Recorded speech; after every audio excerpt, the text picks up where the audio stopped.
fully autonomous drone works on behalf of John and the team at Weaponized Construction. So John, if you want to say a little bit more to the President about how you've seen that experience been? We have to go out in the field and survey. 25 years ago, we didn't even know what a cell phone was. 2 weeks of data collection. We look today and we can actually, just our life has kind of evolved around the technology. It's life-changing. This drone is life-changing. We're finding out daily, not in the quarry side of things, but in the construction side of things, and other uses. We've actually started 2 other businesses up off the same drone, just using it in a different way. So it's And yet right now drones are becoming very powerful too. I see where they're lifting people. I don't know about the level of safety there, but when I see that, but also I guess they're going to be lifting very heavy material at some point. Yeah, there's an initiative with other companies underway to effectively have delivery being done by a drone.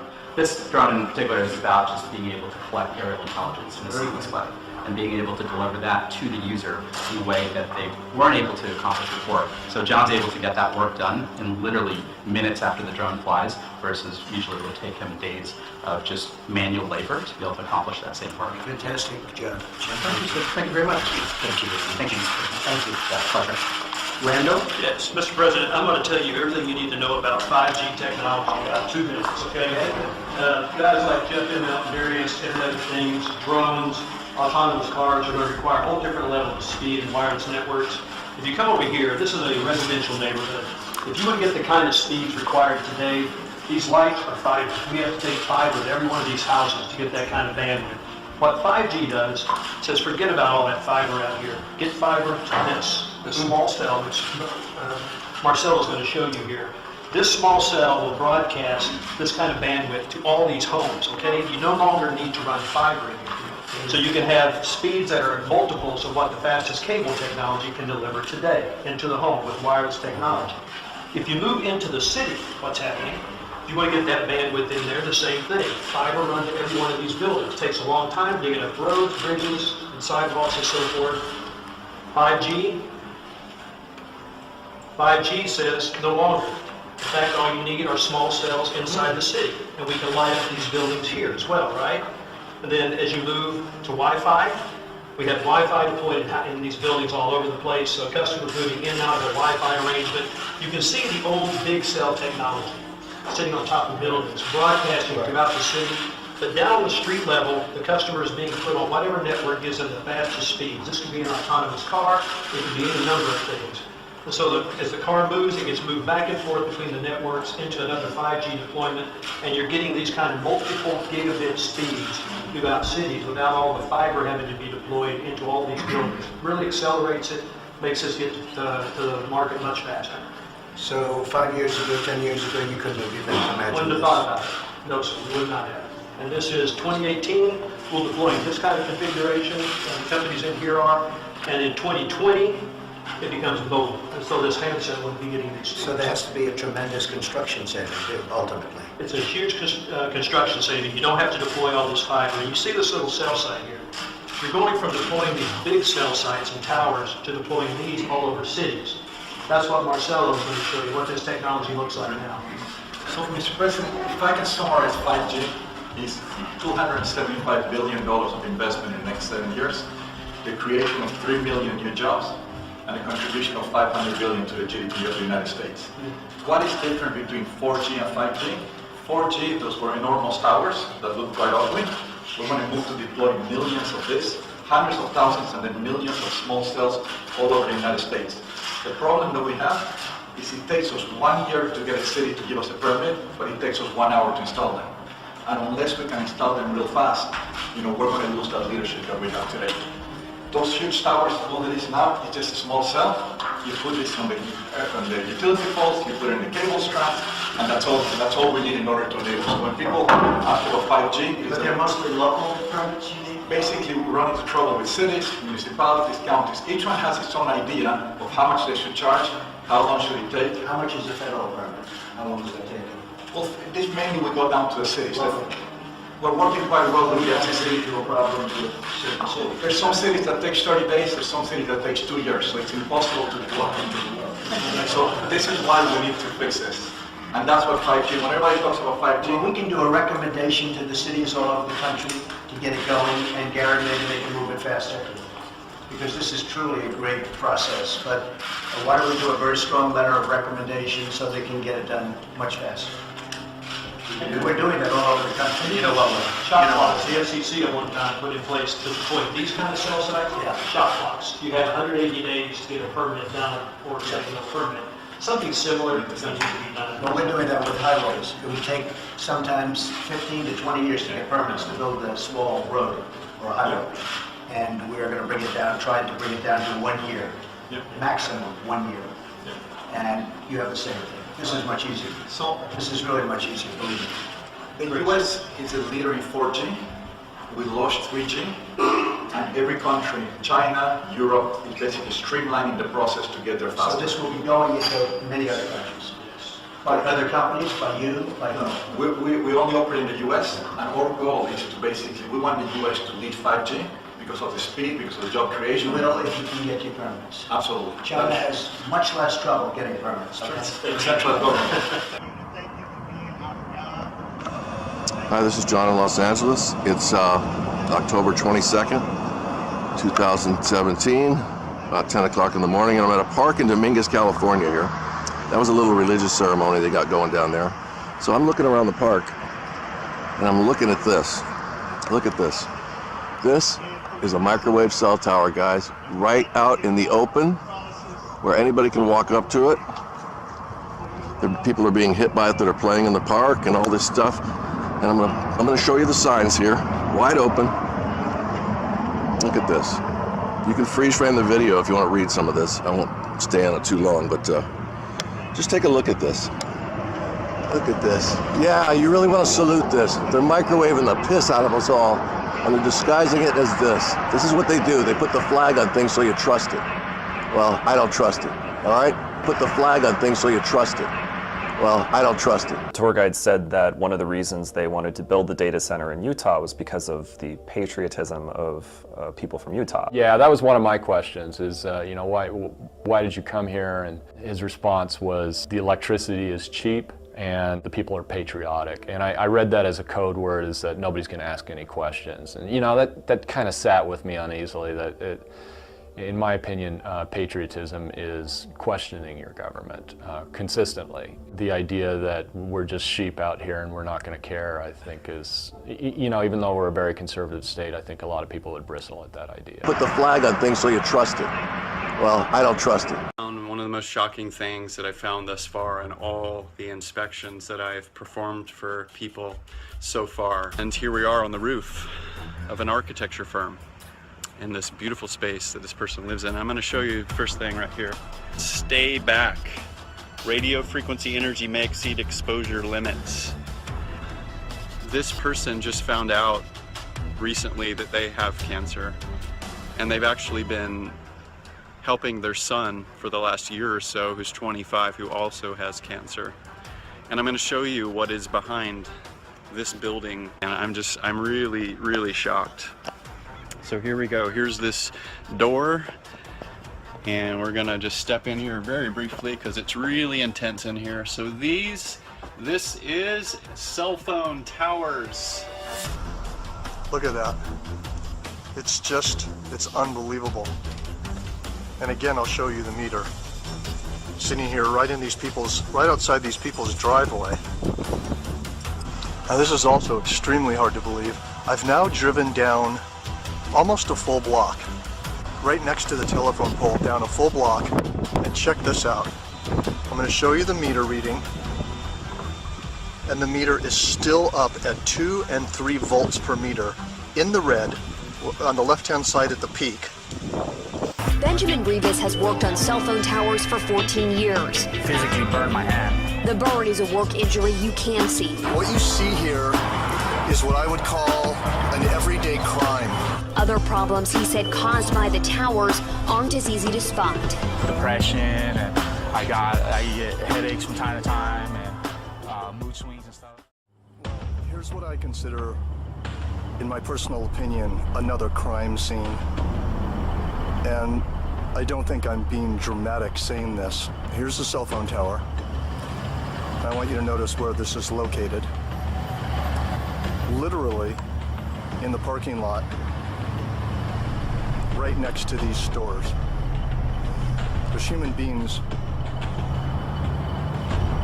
working in these stores and eating in these restaurants all day long, and there's a cell phone tower right there that's hitting 1,000 microwatts per square meter, depending on the pulses that are coming off the tower. I'm across the street, as you can see. I wouldn't even want to guess what the radiation exposure is inside of those stores there. And I have the meter set on average, which you can see here it says RMS, which means microwatts per square meter average power density. This is 800, 900 microwatts per square meter. Goes even higher. Once again, biological effects start at 3.4 to 6 microwatts per square meter average power density. 52-year-old Sanjay Kasliwal is counting the days now. Incurable brain cancer due to radiation from mobile phone towers in his neighborhood has reduced life to little more. His brother has been termed luckier, sent to the US for brain surgery, but both of them know hope fades. I have written to all possible government offices to find out what sort of control are they doing or what sort of an audit is being done, and it seems everything falls on deaf ears. Nobody is concerned. Experts say the area the two men live in faces radiation from mobile phone towers equivalent to living in a microwave oven 19 minutes a day. See, the levels were somewhere between -18 to -20 to 20 dBm also over here, and these radiation levels are very high for prolonged exposure, almost about 100 times higher than what is recommended for continuous safe exposure. And there are 2 cancer cases which have been reported in this house. There's even a dog has got cancer. 4-year-old Charlotte Holmgren has a bedroom view that nearly everyone in Little Silver, New Jersey is talking about. Do you know what that is? Tower. This cell tower is just 120 feet from her home. I'm scared to death that she's going to wake up with cancer or reproductive issues. Charlotte's mother, Alicia Holmgren, says the 95-foot structure was built within a week in May, smack in the middle of town, with seemingly no warning to residents. Homeowners in one Long Island town are preparing for a fight. 2 dozen cell phone repeaters installed in front of their homes. It was done legally, but residents say they were never told that it was happening. CBS 2's Carolyn Gussoff reports now from Woodbury. The view from Denise Tufano's Woodbury home abruptly changed last month, towering on her front lawn a cell phone repeater. I could not believe this was actually happening. I said, how could the town permit this? How could they do this to us? She and Woodbury neighbors fuming over the placement of 22 cell repeaters for Verizon in front of homes on what's technically public property without notice or compensation. You couldn't give me $10 million for this, okay? There are potential health risks to these. They are aesthetically not pleasing. There's also the devaluation of our home properties. 5G technology promises faster service, but the jury is out on constant exposure to its radio frequency radiation.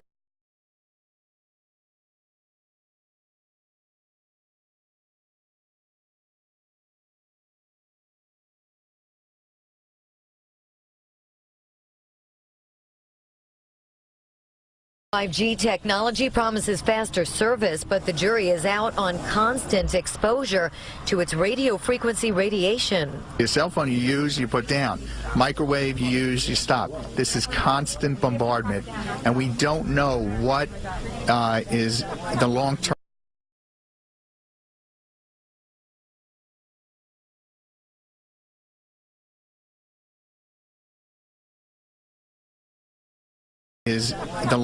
effects. Residents say their cell service was good enough. Put them in a commercial area. We don't need it. And you know what? We should have at least been asked. I don't think the health of my children is as important as my cell phone service. When CBS 2 asked the town of Oyster-based supervisor why here, he showed up at this protest and was peppered with residents' demands. They have no place in front of homes in residential neighborhoods. Now, what about the ones that are already up? The ones that are Excuse me. New to the Post, Joseph Saladino says the town's hands are tied by federal rules that cut local governments out.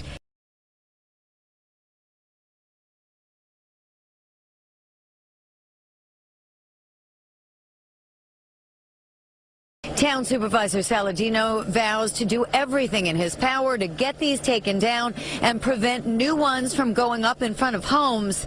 In his power, the operative words. In Woodbury, Long Island, Carolyn Gussoff, CBS 2 News. Verizon tells CBS 2 to keep up with the explosive growth. They need the antennas closer to where people are trying to connect so that they will get better coverage. They claim that the small cells have exposure levels similar to baby monitors and microwave ovens. California City is fighting back at a proposed law that is moving quickly through the legislature. They say it would allow phone companies to put up new antennas in your neighborhood, whether you like it or not. KPX 5's Phil Matier in Walnut Creek. And Phil, today you heard some of the opposition in Sacramento, right?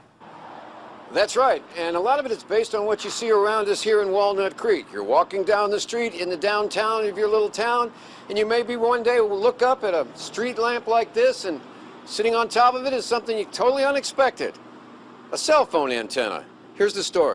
5G wireless has the potential to be a game changer. But to pave the way for that game change, telecom companies need to put up between 30,000 and 50,000 of these small cell antennas, including several likely in your town over the next 5 years, but with only limited local say. Local neighborhoods would be seeing something the size of a refrigerator showing up on a street pole, and they could say nothing to stop it. A library, a school. On traffic signals, on light poles.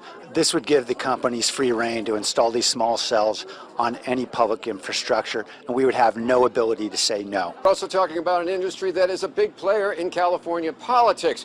In the 2016 election cycle, telecommunication companies contribute over $3 million to both California Democrats and Republicans that are now deciding on this bill, which, by the way, shot through committee on a 6-1 vote with 2 abstentions.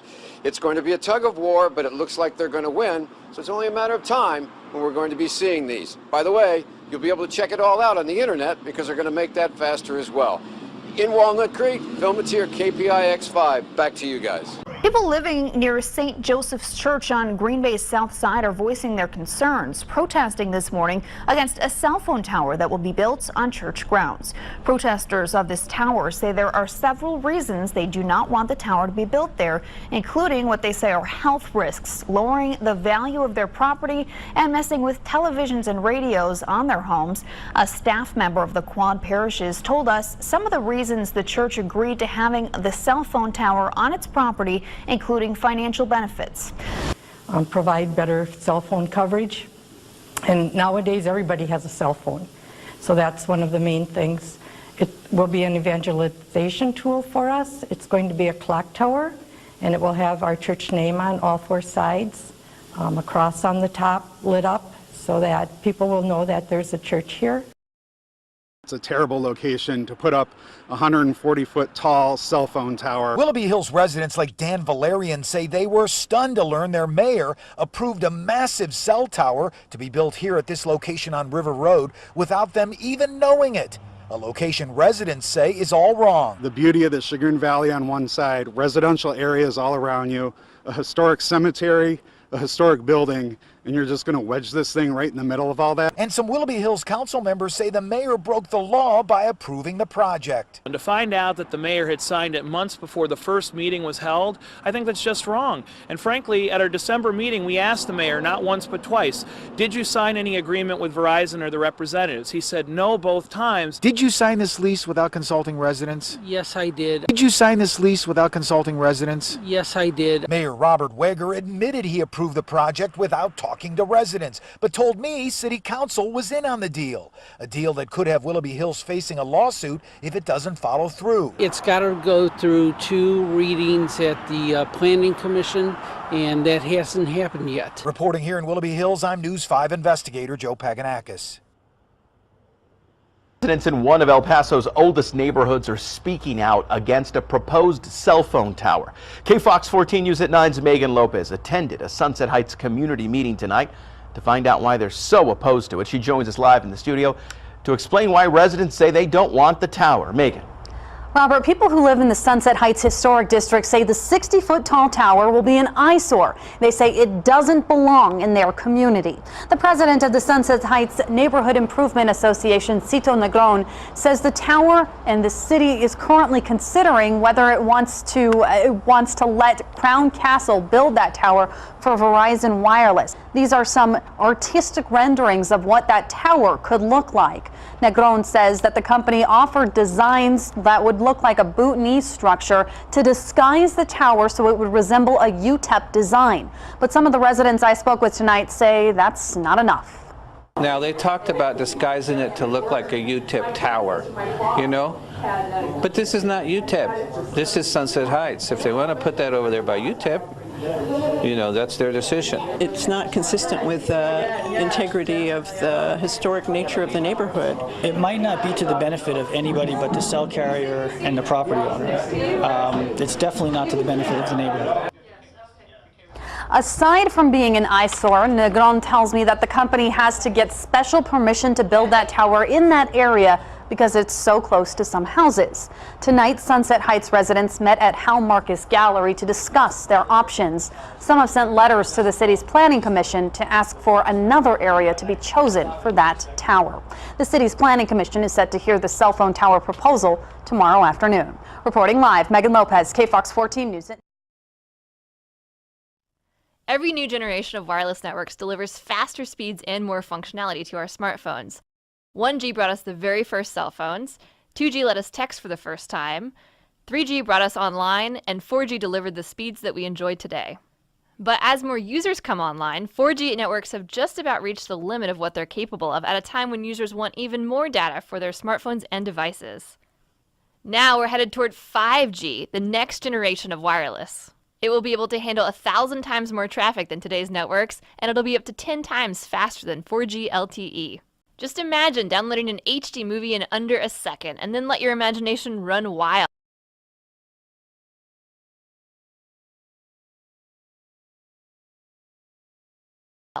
5G will be the foundation for virtual reality, autonomous driving, the Internet of Things, and stuff we can't even yet imagine.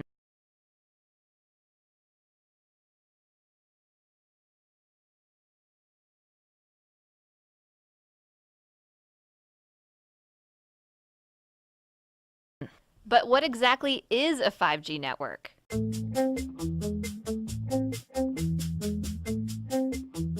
The truth is, experts can't tell us what 5G actually is because they don't even know yet.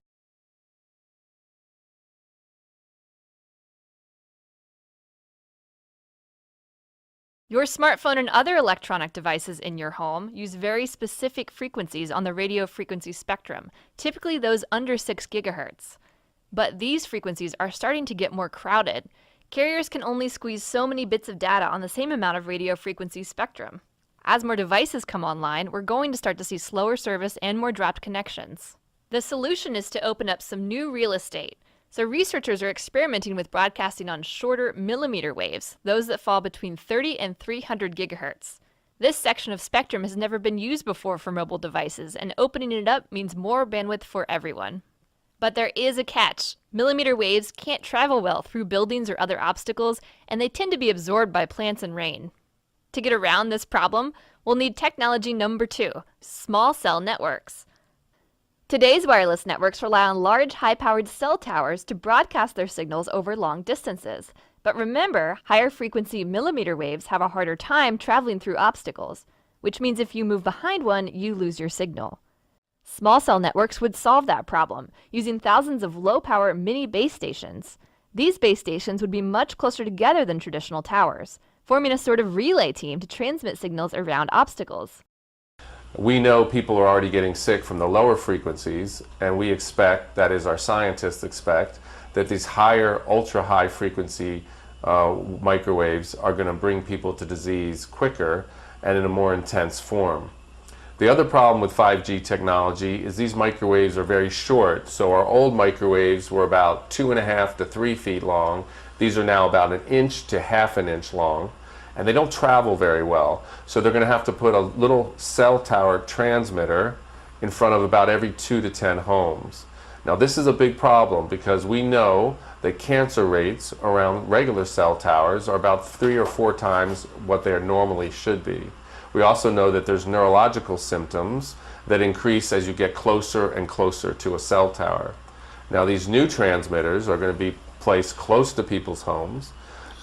It's going to be continuous exposure as with other cell towers, but it'll be emitting a much more higher frequency, high intensity wireless radiation. But laurels are not good resting places, so I think we have to start moving on 5G. Because today, the bulk of our spectrum activity when it comes to mobile takes place at 3 gigahertz or below. But going forward, we are going to have to bust through that ceiling, all the way up to 24 gigahertz, or perhaps even as high as 90 gigahertz. We are going to have to look to infinity and beyond. And then we're going to have to combine those stratospheric frequencies with dense networks of small cells. And if we do that right, we will have higher speeds with our wireless networks than we have ever seen before. And I think that is what 5G is going to look like. And I think we need to get moving because the rest of the world is already onto this. Brothers and sisters in Christ, stay watchful, stay vigilant, stay sober-minded. Have an awesome day, guys. God bless. To broadcast the entire Earth, it takes 2 kilowatts, 2 hair dryers. Now a microwave oven uses 1,000 watts or 1 kilowatt. Here's the damage 1 kilowatt can be done by somebody when they take a magnetron out of a microwave and turn it into a ray gun. This is just a small example of a low-tech weapon running on 1,000 watts. Then you have these things here, these huge towers of death. Now each row in this tower, an array, or a set of dishes or rectennas or whatever you want to call them, is connected to a cable with a maximum power output of 300,000 watts, or 300 kilowatts. That's 300 microwave ovens. We based that conservative estimate based on the gauge of the cabling that's running up to one of these arrays. They're estimated at 300,000 watts per cable. Those aren't fiber optic cables running up to those arrays. It's a thick copper gauge transmission line quality cable running up those towers. Now if there's 10 cables, that's like 3 megawatts of power. And these cables are out there to output power to the magnetron, not for data transfer. That's an important point. These cell phone towers are weaponized. There's no other reason to have this much power running up the cables. It isn't for data transfer. Now, FCC regulations limit normal transmission per array to about 400 watts. To put that into perspective, 1 watt from your phone can go 25 miles to the nearest tower. A 1,000 watt magnetron on a stick can blow shit up. And these towers have a 300 kilowatt power line running up to each rectenna. And who knows, there could be an amplifier at the top of these towers that steps up the power even more. The point is here, ladies and gentlemen, is that these companies like Lucent and Google could turn up the juice at any time and nuke a town. They could nuke the entire country without any warning. These service personnel, playing the role of an unruly mob at Georgia's Moody Air Force Base, are about to fall prey to an invisible ray. The hulking panel atop this Humvee is part of what the U.S. military calls the Active Denial System, or ADS. It's designed to incapacitate enemy combatants with an unnerving, non-lethal sensation of intense heat. Watch as the ray silently strikes and scatters the crowd. The active denial system has 3 great characteristics. First of all, it's safe. Second, it's effective. And third, it has a tremendous range compared to the other non-lethal weapons that today's warfighter has. This is the heart of this 100 kilowatt transmitter. This is the gyrotron. 200 kilowatts of electricity is fed in, and 100 kilowatts of radio frequency comes out. That millimeter wave energy comes out an aperture underneath the main reflector, hits the subreflector, which illuminates that main reflector and sends a roughly antenna-sized beam downrange. Those holes that you see in the antenna are for the cameras and other visual equipment that the operator uses so that he knows exactly where that beam is going. It's It's operated by a joystick. The operator looks into the console, sees exactly what that antenna is aimed at, moves the joystick left, antenna slews to the left, same way to the right. Then when there's an individual who's identified as a troublemaker, he has a cursor. He can put that cursor on that individual, pull the trigger that's on the joystick, and the energy is sent downrange at the speed of light. The electromagnetic radiation released by the active denial system is similar to the microwaves in your microwave oven, in that it causes the water molecules in the target to become excited and heat up. But that's where the similarity ends. The ADS is designed to heat only the very surface of the skin. It does this by outputting only the carefully chosen radio wave frequency of 95 gigahertz. Even though it can easily penetrate clothing, the ADS generates a much shorter and safer wavelength of radio waves than those used in microwave ovens. The active denial system millimeter wave directed energy beam reaches 1/64th of an inch into human skin. So that is the most outermost layer of the skin, roughly equivalent to about 3 sheets of notebook paper. It is essentially affecting the pain nerves in the outermost layer of the skin, heating them up and causing an immediate repel effect. Even these stoic servicemen, aware of what's about to happen, engage, can't help but flinch when they feel the heat. This is the first time I've experienced the beam from the active denial system, and it feels like an intense warmth feeling, kind of similar to opening a very hot oven door, and it's a compelling feeling that you want to get out of the way of this beam. If you were not expecting this, it would definitely shock you and make you want to move. The ADS represents just the latest effort to devise an effective ray weapon. Talking about post-human society. That's right, you heard that correctly. Post-human. After human. When man merges with machine. When man will be no more. That is their endgame, to wipe out humanity. Where resistance is futile. That kind of thing. That's what they're thinking about. That's what they want to bring into the world. And that brings us back to what we were talking about yesterday, the weaponization of cell phone towers. To recap that discussion, a cell phone tower is a giant microwave oven on a stick. Cell phone towers use a magnetron or an oscillator like a microwave oven to make microwaves. That's how they communicate. Radars use the very same technology. That part that's beaming into the dish is a magnetron, just like a microwave oven and just like a cell phone tower.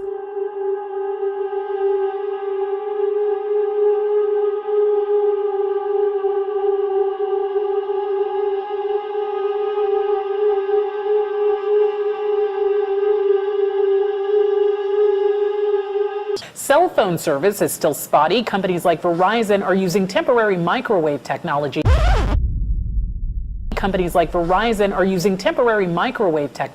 help people connect. It's kind of interesting when cell phone tower workers are telling you that they have headaches, that they have brain cancer, that they have all these health issues throughout the day, where they get these headaches or blurry vision. Why would so many of these guys have these seemingly often problems like this? You would think that if there was nothing really bad about cell phone towers, that obviously those who would work on these towers would be fine. But instead you hear something quite different. And with the readouts with this, 1,000 plus microwatts per square meter measured near one of these cell phone towers, when it only takes about 10 microwatts to even have any effect on you. So we're talking 100 times the threshold for where it actually can cause harm to a person. So it's very interesting, you know. Some people have mentioned that when they've lived near cell phone towers that they've had headaches and depression, and this is also something that these tower workers have mentioned as well, having even depression from doing this. So this also begs the question of whether or not these patents I've shown in a previous video really are something that is being used on some of these towers to where it can actually influence you. These frequencies that they use can cause certain types of emotions and certain types of feelings. At certain frequencies, it makes you even potentially depressed feeling. And in other frequencies, it can cause you to even become enraged. And why is there so many cell phone towers? And in many cases, these cell phone towers, if you put your cell phone directly towards them in the range, and it doesn't do anything.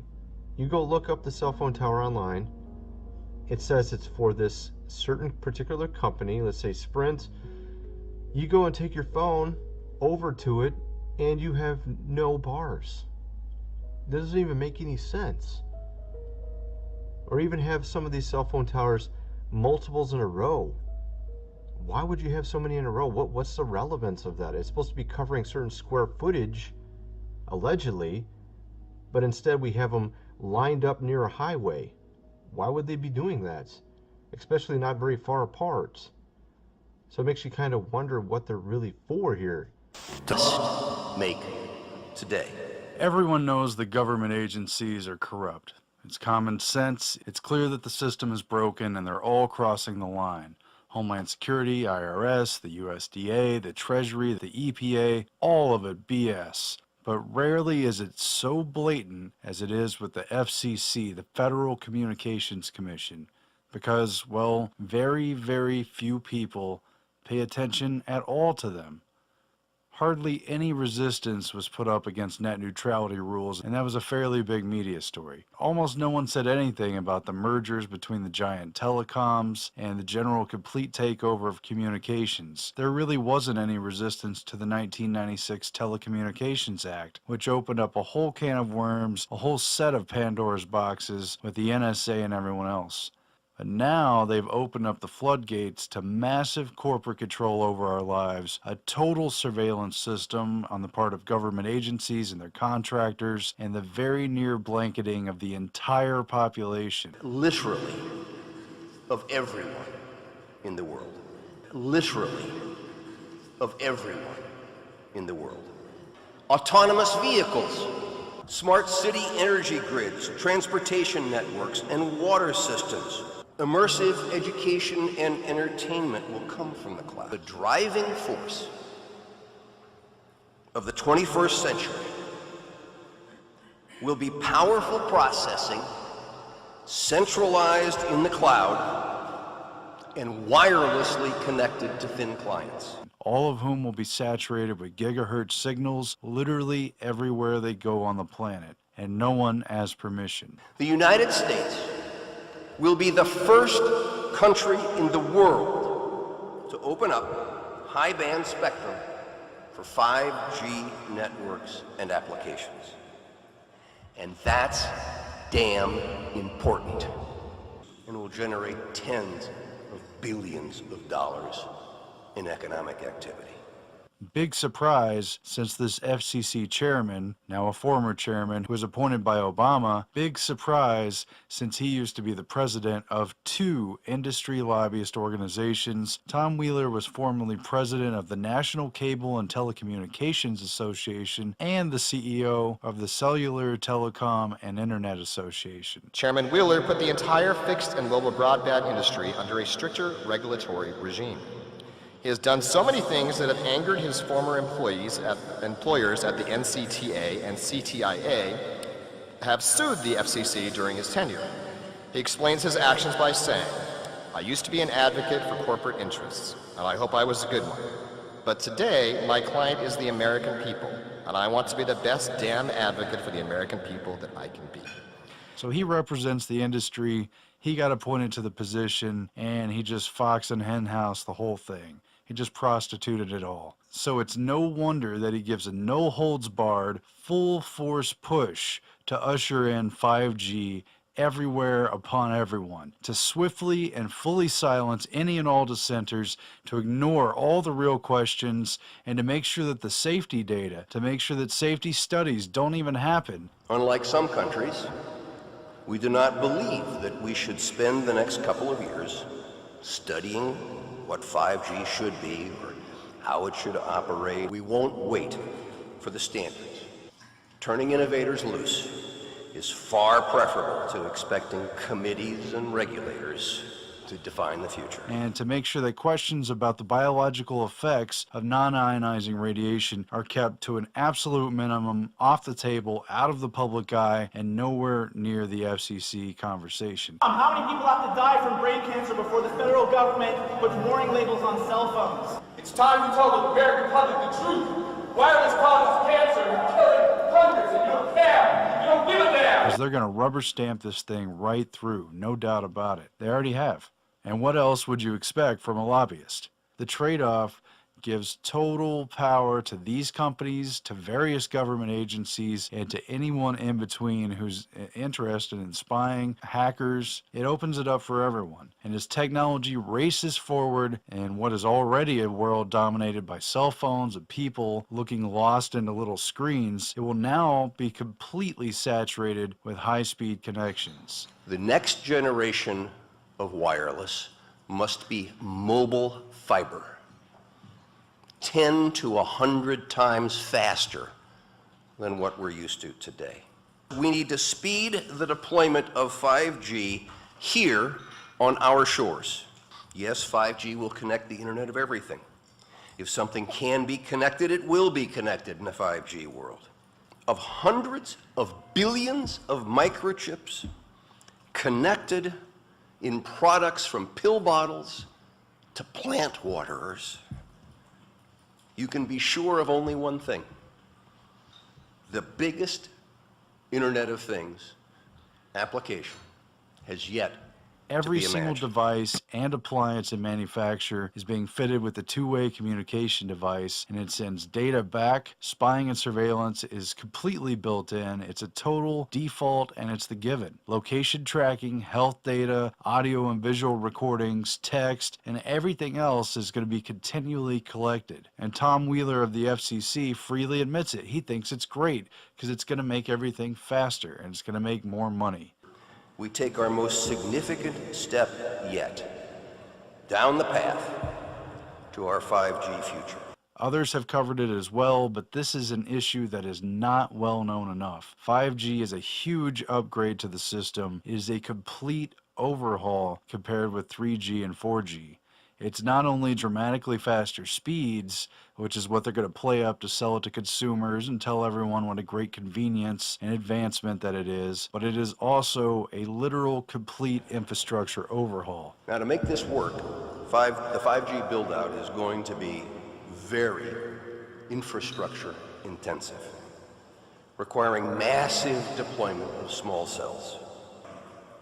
The big game changer is that 5G will use much higher frequency bands than previously thought viable for mobile broadband and other applications. Such millimeter wave signals have physical properties that are both a limitation and a strength. They tend to travel best in narrow and straight lines, and they do not go through physical objects as well. This means that very narrow signals in an urban environment tend to bounce around buildings and other obstacles, making it difficult to connect to a moving point. But brilliant engineers have developed new antennas that can aim and amplify signals, coupled with sophisticated processing that allows a moving device to pick up all of the signals that are bouncing around and create one coherent connection. They're going to put up boxes on telephone poles, or at least that's what the articles have said, and they're going to be on ground level sites and everywhere else, and it will completely replace the now obsolete cell towers that you've seen around and you've got used to seeing. Those are obsolete. These are coming in very quickly. The cell phone and wireless companies are spending billions of dollars. They're racing to complete installation of the system by 2020, and that's now only 3 years away. Verizon and AT&T tell us they'll begin deploying 5G trials in 2017. First commercial deployments they're talking about are expected in 2020. They're fueling money into cities and private owners where the towers will be installed. They're paying them off, and they're moving so fast that there's going to be very few places that are free at all anymore.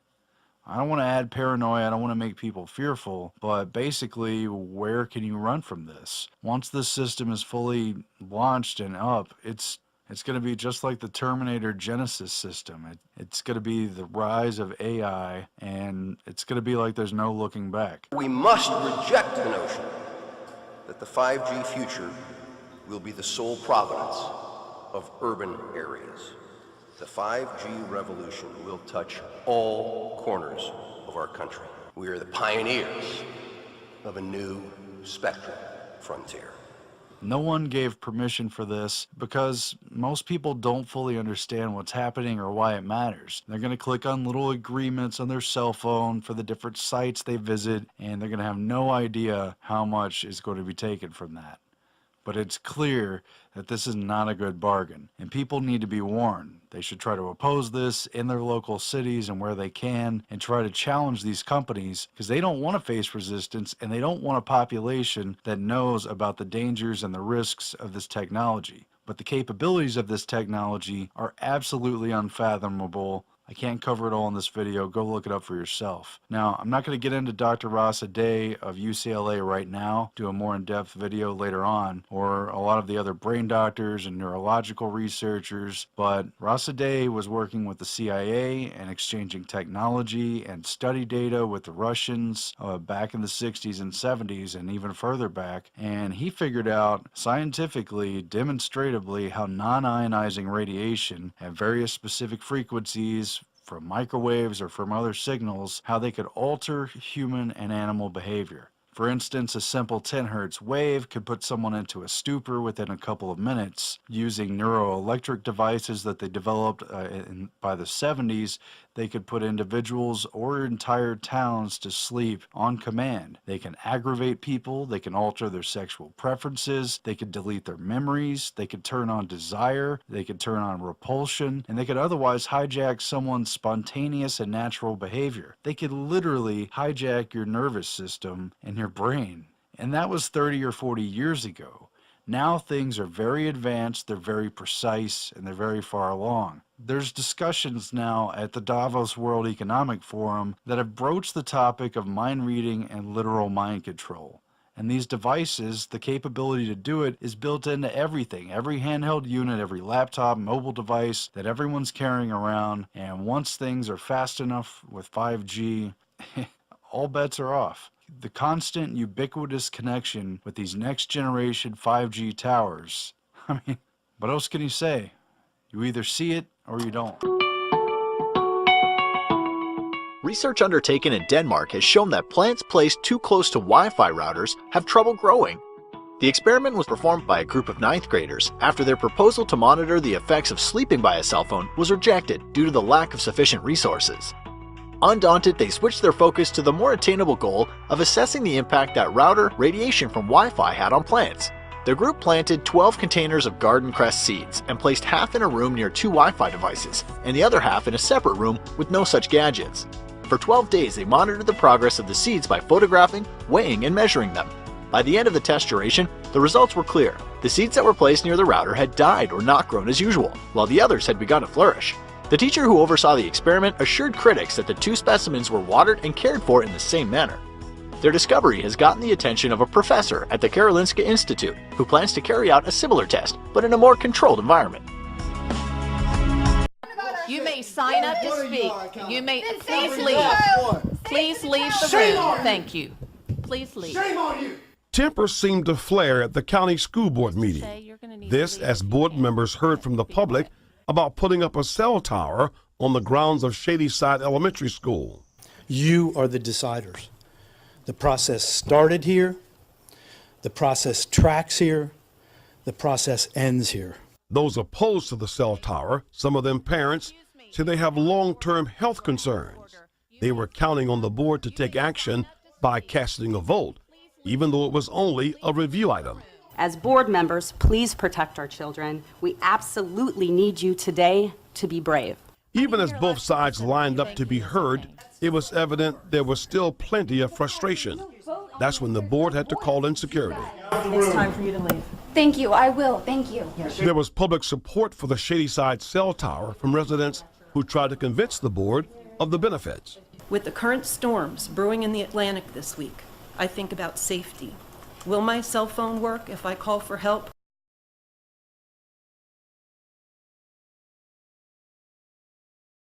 I think about safety. Will my cell phone work if I call for help or try to let my family know that I'm okay?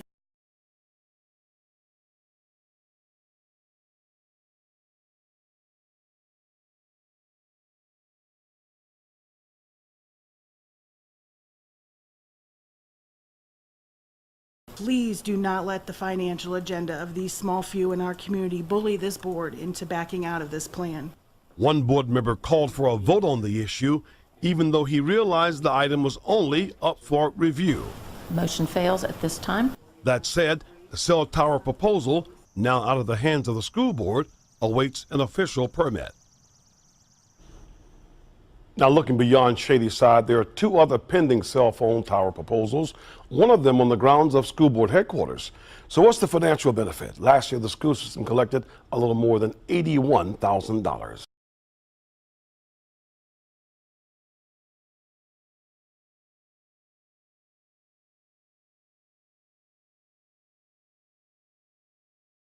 Live in the studio, Tim Tootin, WBAL, TV 11 News.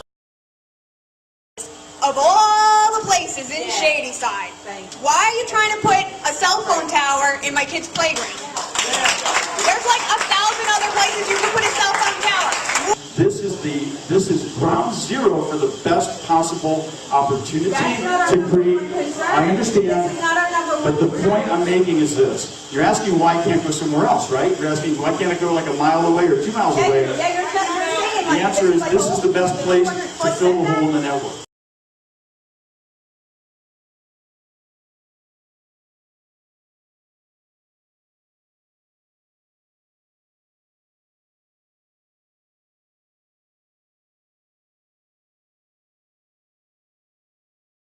You're asking, why can't I go like a mile away or 2 miles away? The answer is this is the best place to fill the hole in the network. Really? There's really everywhere else in Shadyside. You're trying to tell me everywhere else in Shadyside you can't get more than 200 feet from a building or somebody's property line or whatever. That's what you're trying to tell me? And will you be guaranteed? Will we be guaranteed that the school is the cell tower is safe for us kids? And we won't get some sort of cancer or anything like that. Because I don't want cancer.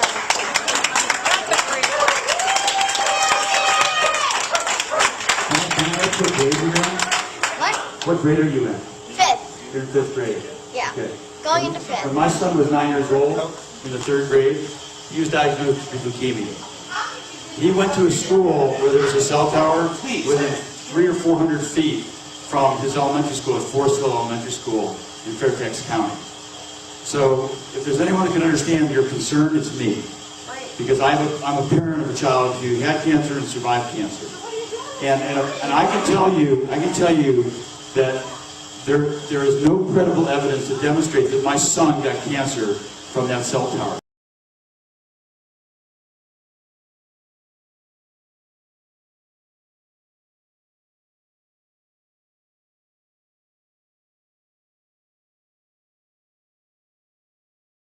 That there is no credible evidence to demonstrate that my son got cancer from that cell tower.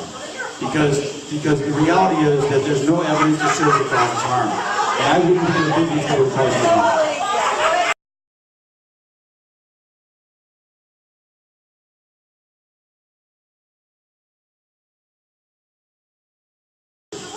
And I can tell you that there is no credible evidence to demonstrate that my son got cancer from that cell tower.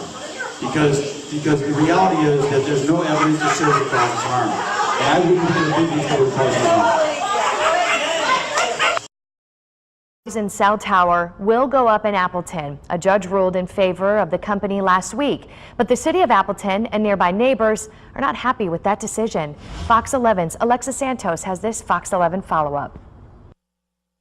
It just doesn't belong there. Neighbors near a proposed Verizon cell tower in Appleton are disappointed with a judge's decision to allow the company to build. At the end of the day, nobody should be allowed to build a cell tower that close to a residential area. The city of Appleton tried to stop it. The Common Council denied the permit for constructing the tower because of concerns from neighbors about safety and loss of property values. They came forward and they really laid out their case. It was a pretty powerful case.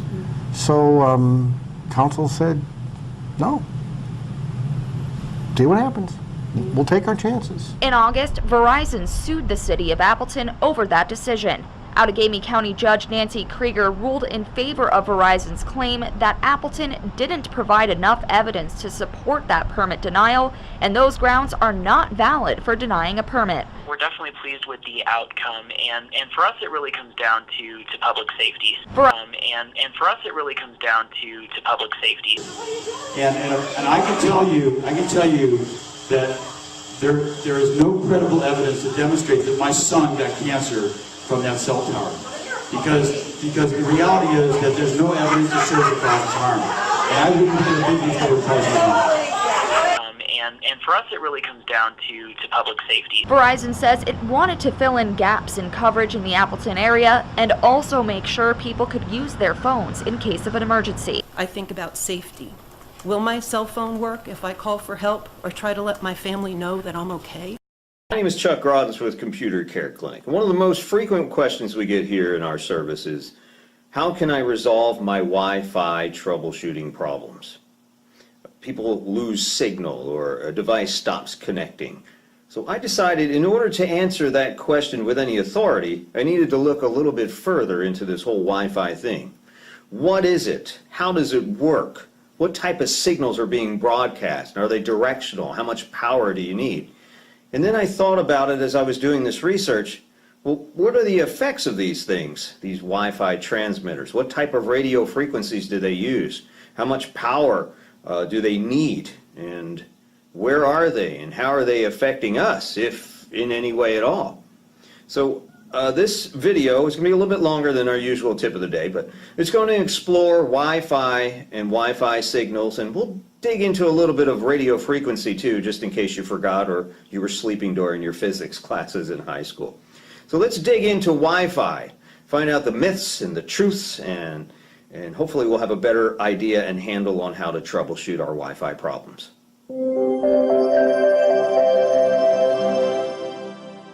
Let's first look at an oversimplified view of the electromagnetic field, or EMF radiation spectrum.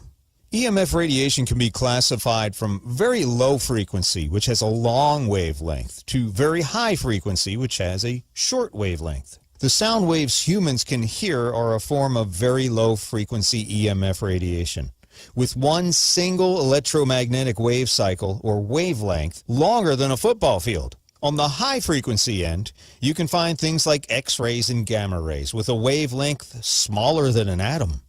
Radio waves and microwaves are forms of electromagnetic energy that are collectively described by the term radio frequency, or RF.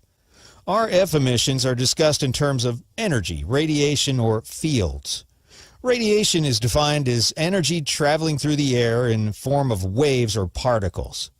Electromagnetic radiation can be described as waves of electric and magnetic energy moving together or radiating through space.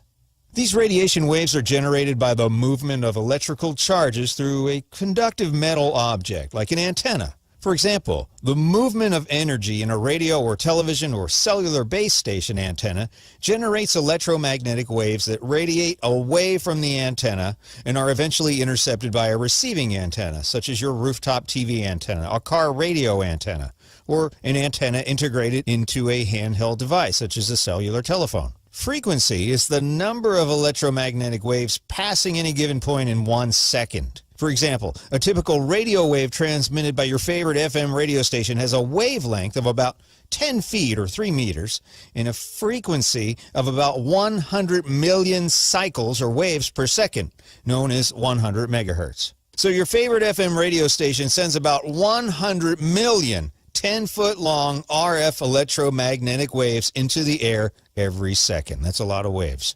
Telecommunication services cannot exist without EMF. Microwave ovens, commercial heating, manufacturing, diagnostic medical services, some medical techniques, and radar are also uses of RF energy. There's also natural RF produced by Earth and space. So we're surrounded by radiation. EMF radiation is classified as non-ionizing or ionizing. Ionizing EMF radiation, like certain UV rays and X-rays, can break chemical bonds, which is not great. That means they can cause cell damage in living things, which is obviously bad for us. RF radiation, as found in radio, TV, cell phone, and Wi-Fi transmissions, is considered non-ionizing. Some sort of EMF radiation is emitted by all technical equipment or devices that produce electromagnetic fields. It's basically anything that gets plugged in or runs on a battery. Power lines, radar systems, communication towers, cell phones, cordless phones, Wi-Fi routers, iPads, TVs, computers, gaming consoles. They all produce some sort of EMF radiation. Well, here's where it gets interesting. All EMF radiation has an effect on the human body. But the question is whether it's a negligible effect or a negative effect, and to what degree. Microwaves are a specific category of radio waves. They can be defined as radio frequency radiation with frequencies from several hundred megahertz to several gigahertz, or thousands of megahertz. One of the most familiar and widespread uses of microwave energy is found in household microwave ovens, which operate at a frequency of about 2,450 megahertz, or 2.45 gigahertz. Sound familiar? That's right. Almost the same frequency your microwave oven uses to heat your food is also used for most cordless phones and Wi-Fi routers. Technically, Wi-Fi channels typically range from 2.412 gigahertz to about 2.472 gigahertz, right in that spectrum. So you might think, aha, that's where my Wi-Fi interference is coming from, my microwave oven. But not so fast. Most microwave ovens are well shielded and will not emit enough radiation to interfere with wireless communications even when they're on. If your microwave is, say, very old or was dropped or damaged in a move, it might have a damaged shield. To be safe, it's probably a good idea to replace it. If you have doubts about your wireless equipment and interference, you could upgrade that wireless networking equipment and your cordless phone devices to the newer 5 gigahertz band, which is way above the 2.4, as long as your wireless devices all support it. Research continues on the possible effects of exposure to RF and microwave radiation. 2.4 gigahertz, as we learned, is far from ionizing radiation, the type that can quickly harm human tissue and cause bad things like cancer. But you can't see or feel any radiation. And what's scary is the long-term effects of exposure to radiation might not appear for several months or even years. It's widely thought the principal effect of non-ionizing radiation, like microwaves, is an increase in the temperature of water in our bodies. Theoretically, it would take an unlikely amount of microwave energy to cause harm to a human body. But as scientists are beginning to study the effects more closely, some people are beginning to change their minds. In 2011, the WHO International Agency for Research on Cancer classified radio frequency electromagnetic fields as possibly carcinogenic to humans, based on an increased risk for glioma, a malignant type of brain cancer associated with wireless phone use. You probably heard about that in the news. Also, 2 areas of the body, the eyes and the testes, are known to be particularly vulnerable to heating by RF energy because of the relative lack of available blood flow to dissipate the excessive heat. Laboratory experiments have shown that 30 minutes to 1 hour of considerably high levels of RF radiation, now we're talking 100 to 200 milliwatts per centimeter squared, which is a tremendous amount of energy, can cause cataracts in rabbits. Temporary sterility caused by such effects as changes in sperm count and in sperm mobility is possible after exposures of the testes to high-level RF radiation. So if you're thinking about having children, fellas, you might want to remove that cell phone from your front pocket. The good news is that typical environmental levels of RF energy routinely encountered by the general public are far below levels necessary to produce significant heating and increased body temperature. But there may be situations, particularly workplace environments near high-powered RF sources, where recommended limits for safe exposure of human beings to RF energy could be exceeded. More recently, other scientific laboratories in North America, Europe, and elsewhere have reported certain biological effects after exposure of animals and animal tissue to relatively low levels of RF radiation. These reported effects have included certain changes in the immune system, neurological effects, behavioral effects, evidence for a link between microwave exposure and the action of certain drugs and compounds, an effect in brain tissue, and effects on DNA. Some studies have also examined the possibility of a link between RF and microwave exposure and cancer. Results to date have been inconclusive. Microwave exposure, when you think about it, is fairly new, but it's growing quickly. Dr. Magda Havas makes some great points regarding our lack of experience with the effects of non-ionizing radiation since it's relatively recent. Cell phones have been around for nearly 30 years, but only becoming widespread in the last 10 since smartphones took off. Wi-Fi has been a thing for nearly 15 years now, growing slowly, but now it's everywhere. And smart meters installed by your local electric company have been transmitting pulses of pretty concerning power for about 5 years, causing a lot of people to take notice. It takes quite a while to formulate a statistically significant health finding, and up to now, there's not a whole lot of evidence or research. Also, Dr. Magdas notes that human exposure to radiation used to be intermittent, but now it's more constant than ever. Wi-Fi routers emit a beacon signal that is continuous as long as the device is powered on. In other words, you don't have to be connected to the internet to be exposed to the radiation generated by a wireless router. When information is either uploaded or downloaded, the radiation levels increase both at the router and at the computer. The same is true for cordless phones and wireless baby monitors. Voice-activated baby monitors and cordless phones that radiate only when in use are available in Europe, but not currently available widely in North America.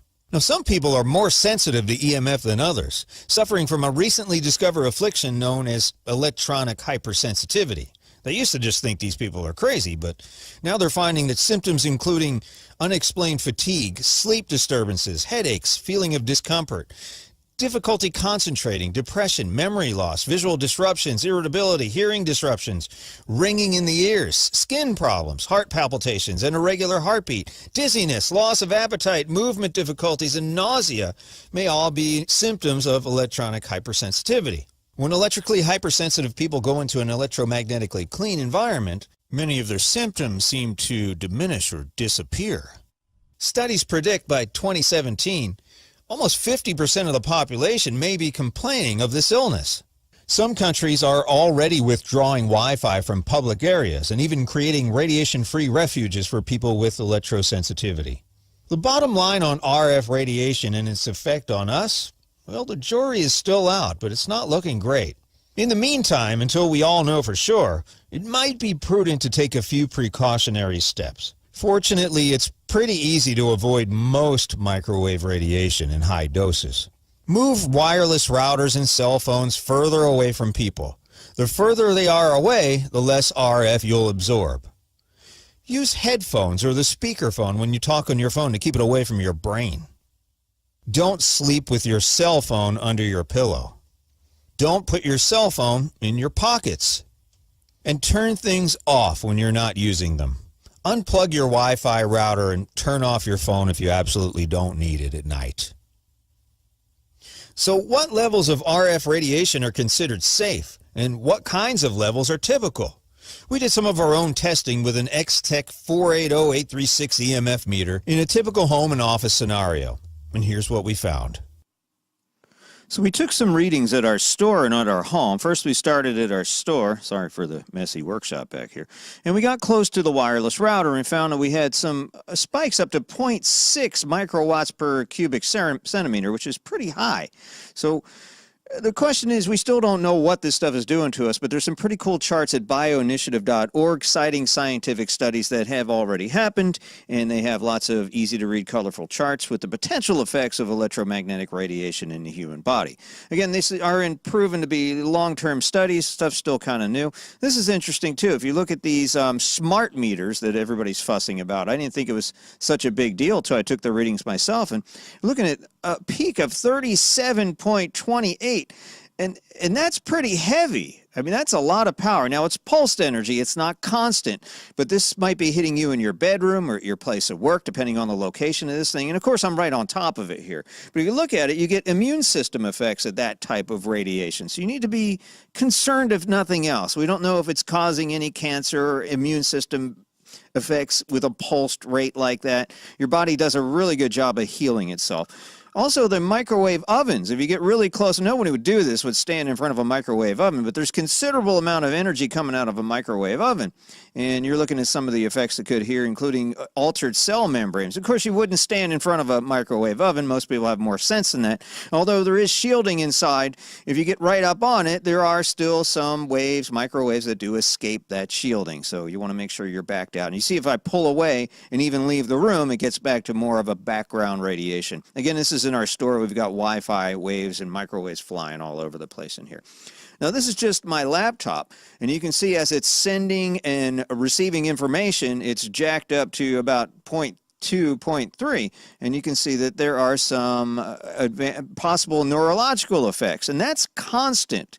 That's what we're probably doing sitting at our desks every day or at home, and even having these laptops on our laps, for the gentlemen especially, it could affect sterility. So if you're having a problem having kids, you might want to double check your electronic devices.